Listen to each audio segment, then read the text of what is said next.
ജയലളിതയും ശശികലയും പ്രതികളായ അനധികൃത സ്വത്ത് സമ്പാദന കേസിൽ വിധി ഒരാഴ്ചയ്ക്കകമെന്ന് സുപ്രീം കോടതി.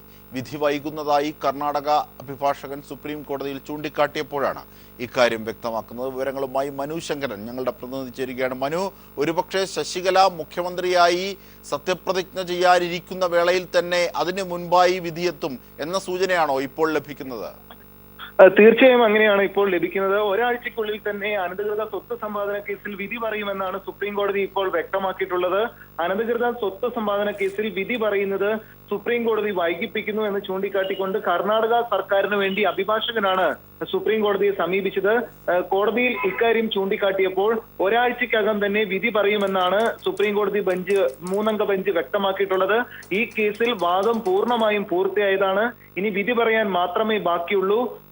ഈ ഒരു സാഹചര്യത്തിൽ ഈ ജയലളിതയെ അന്തരിച്ച ഒരു സാഹചര്യത്തിൽ ജയലളിതയെ ഒഴിവാക്കിക്കൊണ്ട് മറ്റ് പ്രതികളെ മുൻനിർത്തിക്കൊണ്ടാകും സുപ്രീം കോടതി വിധി പറയുക എന്നാണ് ഇപ്പോൾ കരുതുന്നത്.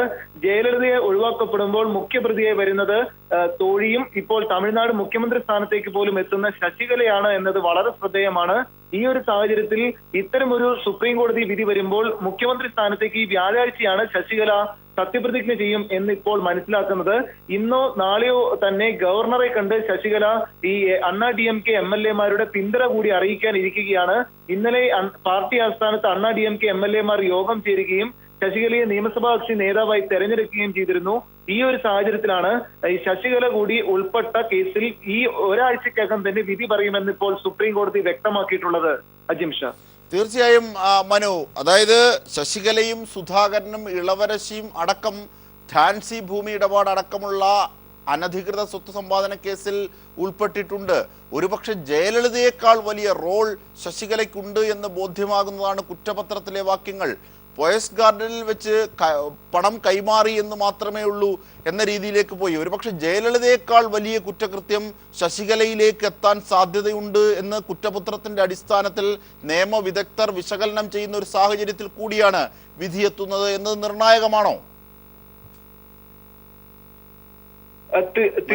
തീർച്ചയായും അതെ അജിംഷർ. സുപ്രീം കോടതിയിൽ ജസ്റ്റിസുമാരായ പിനാകി ചന്ദ്രഘോഷ് അതോടൊപ്പം അമിതാഭ റോയ് എന്നിവരടങ്ങിയ ബെഞ്ച് 20 ദിവസത്തോളം വാദം കേൾക്കുകയും പിന്നീട് വിധി പറയാനായി മാറ്റിവെക്കുകയും ചെയ്ത കേസാണ് ജയലളിത ഉൾപ്പെട്ട അവിഹിത സ്വത്ത് സമ്പാദന കേസ്.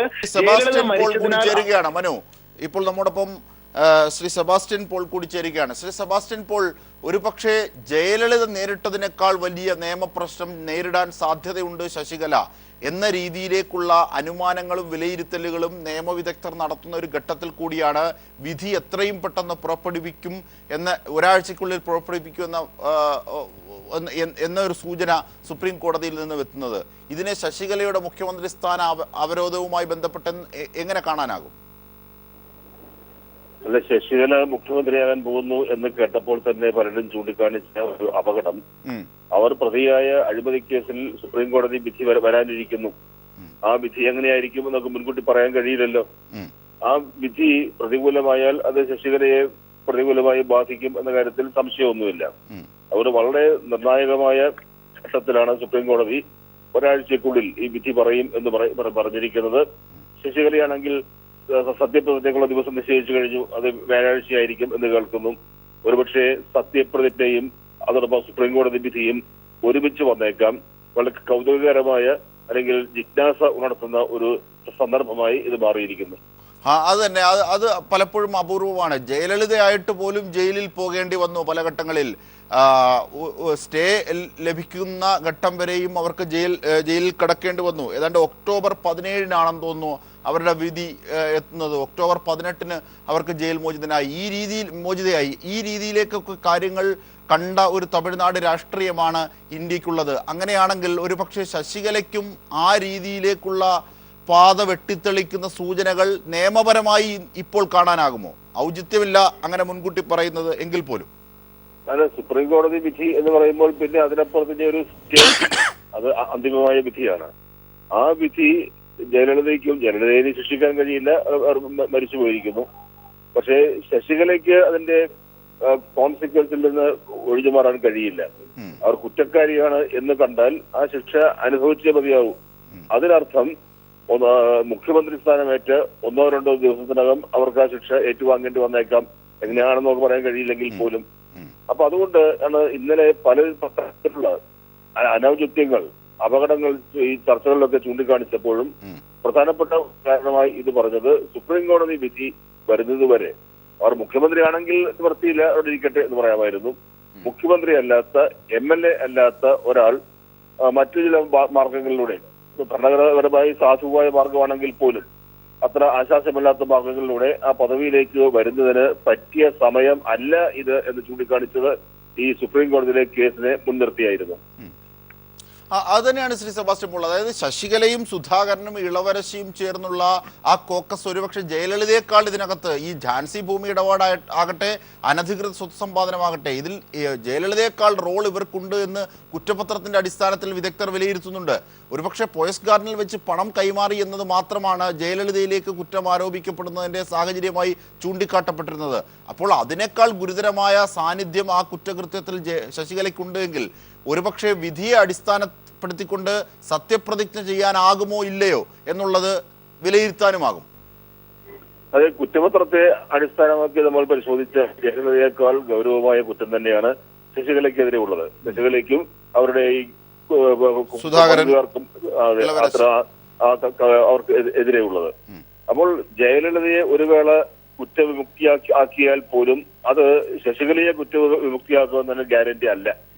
അത്ര അനിശ്ചിതമായ ഒരു അപകടം നേരെ കൺമുന്നിൽ നിൽക്കുമ്പോഴും അത് കാണാതെ മുഖ്യമന്ത്രി പദത്തിലേക്ക് വരുന്നത് അത് വിചിത്രമായ അവസ്ഥയാണ്. തമിഴ്നാടിനെ ആണ് അവർ ആക്ഷേപിക്കാൻ ശ്രമിക്കുന്നത്, അപമാനിക്കാൻ ശ്രമിക്കുന്നത്. ന്യായമായ ഒരു ചിന്തയാണെങ്കിൽ സുപ്രീം കോടതി വിധി വരട്ടെ, അതിനുശേഷം ഈ കാര്യങ്ങളിലേക്ക് കടക്കാമായിരുന്നു. അതാണ് ശ്രീ സെബാസ്റ്റ്യൻ പോൾ. ഇതിന്റെ പിന്നിൽ മറ്റൊരു പൊളിറ്റിക്സ് കൂടിയുണ്ട്. 2 കണ്ണുകൾ തമിഴ്നാടിന് പുറത്തുണ്ട്. ഒരുപക്ഷെ ശശികല ജയലളിതയുടെ മരണഘട്ടത്തിൽ പാഞ്ഞെത്തി മോദി ശശികലയുടെ തലയിൽ തലോടിയതും അതുമായി ബന്ധപ്പെട്ട BJPയുടെ ദ്രാവിഡ രാഷ്ട്രീയത്തിലേക്കുള്ള നുഴഞ്ഞുകയറ്റത്തിനുള്ള സാഹചര്യം ഇവിടെ ഒരുങ്ങുന്നു എന്നൊക്കെയുള്ള സംശയം ഉയരുന്ന ഘട്ടത്തിലാണ് ഇത്തരത്തിലൊരു അവസ്ഥ സംജാതമായിരിക്കുന്നത്. അങ്ങനെയാണെങ്കിൽ കോടതി വിധിയുടെ പശ്ചാത്തലത്തിൽ രാഷ്ട്രീയം പരിശോധിക്കുന്നത് അനൗചിത്യമാണ് എങ്കിൽ പോലും അതിൻ്റെ സാധ്യതകൾ ഒരുപക്ഷെ BJPക്ക് തുറക്കാനുള്ള പല പഴുതുകളുമില്ലേ ശ്രീ സെബാസ്റ്റ്യൻ പോൾ? അല്ല, നമ്മൾ ചിന്തിക്കുന്നത് കോടതി വിധി ശശികലയ്ക്ക് എതിരായി വരുന്നു എന്നൊരു അസംഷനിലാണ്. അതങ്ങനെ ആവണം എന്നില്ല, ആയിക്കൂടാ എന്നുമില്ല. പക്ഷെ അങ്ങനെ വരികയും ശശികലയ്ക്ക് രംഗം വിടുകയും ചെയ്യേണ്ടി വന്നാൽ പിന്നെ DMK എന്ന പാർട്ടിയുടെ അവസ്ഥ എന്തായിരിക്കും? പനീർശെൽവം ഇപ്പോൾ രാജിവെച്ചു കഴിഞ്ഞു, അത് മുഖ്യമന്ത്രി അല്ല. വീണ്ടും പനീർശെൽവം ഒരു താൽക്കാലിക മുഖ്യമന്ത്രി അല്ലെങ്കിൽ ശശികലയ്ക്ക് പകരക്കാരനായി വരുമോ? അതൊക്കെ മാത്രമല്ല, അപഹാസ്യമായ അവസ്ഥയാണ് അതെല്ലാം. ആ അപഹാസ്യമായ അവസ്ഥയിൽ BJP ഏതെല്ലാം രാഷ്ട്രീയ ലക്ഷ്യങ്ങൾ മുന്നിൽ കാണുന്നുണ്ടെങ്കിലും എന്നുള്ളതാണ് വിഷയം. ശ്രീ സെബാസ്റ്റ്യൻ പോൾ ദയവായി തുടരുക. മുൻ അഡീഷണൽ ചീഫ് സെക്രട്ടറി ഒക്കെ ആയി പ്രവർത്തിച്ചിട്ടുള്ള തമിഴ്നാട്ടിലെ ശ്രീ PC ശ്രീയക് IAS നമ്മോടൊപ്പം ചേരുകയാണ്. ശ്രീ ശ്രീയക്, ഈ ഇത്തരത്തിൽ കോടതി ഒരാഴ്ചക്കുള്ളിൽ വിധി പുറപ്പെടുവിക്കും എന്ന സൂചന എത്തിയ ഒരു സാഹചര്യത്തിൽ എന്തെങ്കിലും പ്രതിസന്ധി ശശികലയുടെ സത്യപ്രതിജ്ഞയ്ക്കുണ്ടോ? ഇപ്പൊ സത്യപ്രതിജ്ഞ ചെയ്യുന്നതിന് പ്രതിസന്ധിയൊന്നും ഇല്ല. പക്ഷേ ഒരാഴ്ച കഴിഞ്ഞ് വിധി വരുമ്പോൾ വിധി വിപരീതമായി തീരുകയാണെങ്കിൽ തീർച്ചയായിട്ടും സ്ഥാനത്ത് നിന്നും ഇറങ്ങേണ്ടി വരും. പിന്നെ എങ്ങനെയാണ് ഇവിടുത്തെ നടക്കുന്നത്, സുപ്രീം കോടതിയും സത്യസന്ധമായി ചെയ്യുന്നുണ്ടോ എന്നൊന്നും അറിഞ്ഞുകൂടാ. കാത്തിരിക്കേണ്ട കാര്യങ്ങളാണ്. കർണാടക ഹൈക്കോടതിയുടെ അനുകൂലമായ വിധി തന്നെ വളരെയധികം ആശ്ചര്യം ഉണ്ടാക്കി നിയമ കേന്ദ്രങ്ങളിലും മറ്റു കേന്ദ്രങ്ങളിലും എല്ലാം. അതുകൊണ്ട് ഇത് എങ്ങനെ വരുമെന്ന് അറിഞ്ഞുകൂടാ. നമുക്ക് ക്ഷമയോടെ കാത്തിരിക്കുക, വേറൊന്നും ചെയ്യാൻ നിവൃത്തിയില്ല.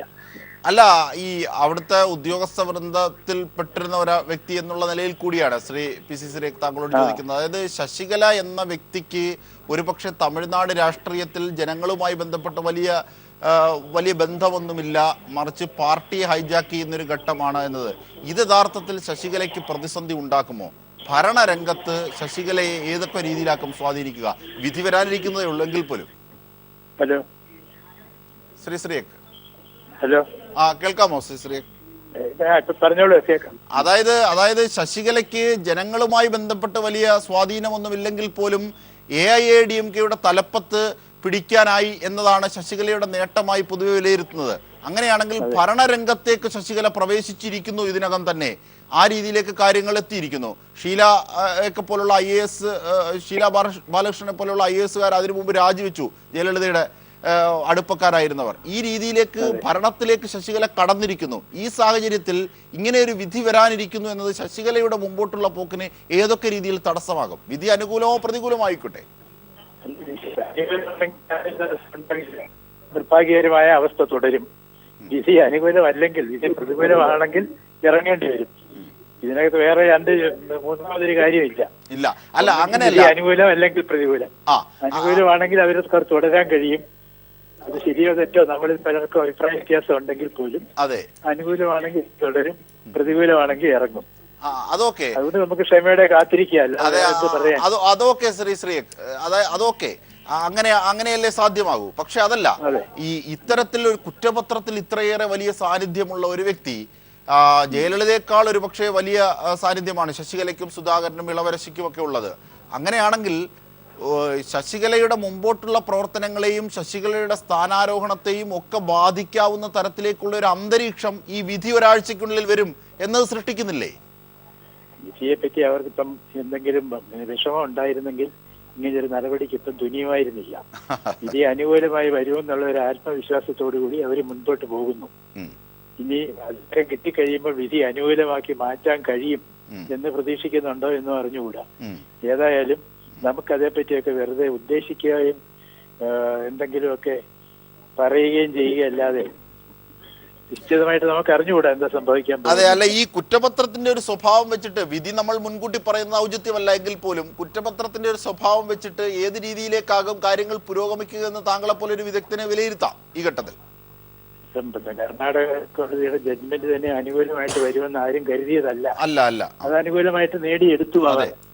അതുകൊണ്ട് ഇവിടെയും we have to keep our fingers crossed എന്ന് പറയുന്നത് പോലെ നമ്മൾ പ്രതീക്ഷിക്കുക, നോക്കുക, കാത്തിരിക്കുക. അതല്ലാതെ വേറെ എന്തെങ്കിലും ഗസ് വർക്ക് ചെയ്തിട്ട് കാര്യമില്ല.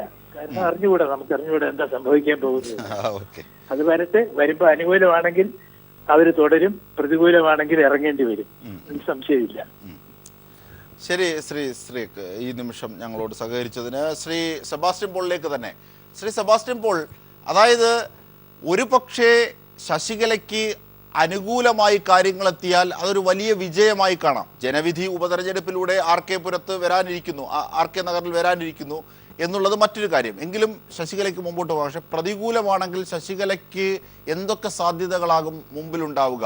ഒരു പിൻസീറ്റ് ഡ്രൈവിങ്ങിനുള്ള സാധ്യതകൾക്കുള്ള ശേഷി ആ പാർട്ടിയിൽ പിന്നീട് ശശികലയ്ക്ക് കാണുമോ? ഈ രീതിയിലേക്കൊക്കെ ഇപ്പോൾ നമുക്ക് വിലയിരുത്താൻ പ്രസക്തമാണ്.